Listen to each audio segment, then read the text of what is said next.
Hello, and welcome back to the International Scientists and Philosophers Banquet. Our next award is for having the biggest influence on the Age of Enlightenment, and the winner is Cesare Beccaria. Cesare Beccaria was born on March 15, 1738 in Milan, Italy.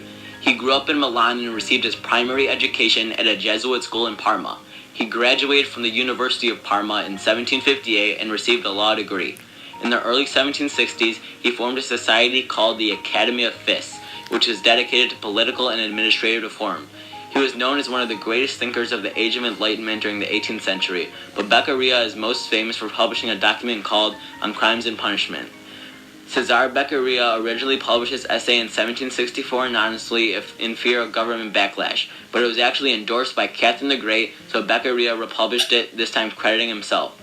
In On Crimes and Punishments, he pressed the need to reform the criminal justice system. In his interpretation, a law existed to preserve social contract and utility for society as a whole. Beccaria stated that the reason for crime was self-interest and free will. He went on in the essay to condemn time of punishments, inconsistency and inequality of sentencing, gun control laws, torture, and the use of the death penalty no matter what the crime was. He argued that punishment should be in close time to crime to maximize the punishment's deterrence value. Beccaria protested against the power of judges in using personal connections to get lighter sentences. He thought punishment should be in degrees to the severity of the crime no matter who committed it. On the matter of gun control, Beccaria said, "Laws that forbid the carrying of arms disarm only those who are neither inclined nor determined to commit crimes." He believed people shouldn't be tortured during their trial because they are still yet to be found guilty, and even if they were guilty, should only receive punishments ordained by the law. Finally, he condemned capital punishment no matter the reason.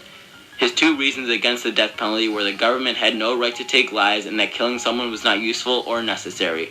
Unlike few documents before, On Crimes and Punishments sought to protect the rights of criminals as well as the rights of victims.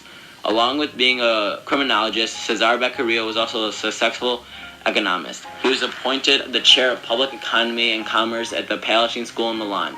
In Elements of Public Economy, Beccaria pioneered the topic of division of labor to increase efficiency. When he was on the Supreme Economic Council of Milan, he created a report system of measures that led France to start using the metric system. Cesare Beccaria continued a career in economics until he died on November 28, 1794. He was a multi-talented criminologist and economist during the Age of Enlightenment who was most famous for his essay called On Crimes and Punishments. Beccaria's criminal justice work was a great of its time and still has an influence on the United States today.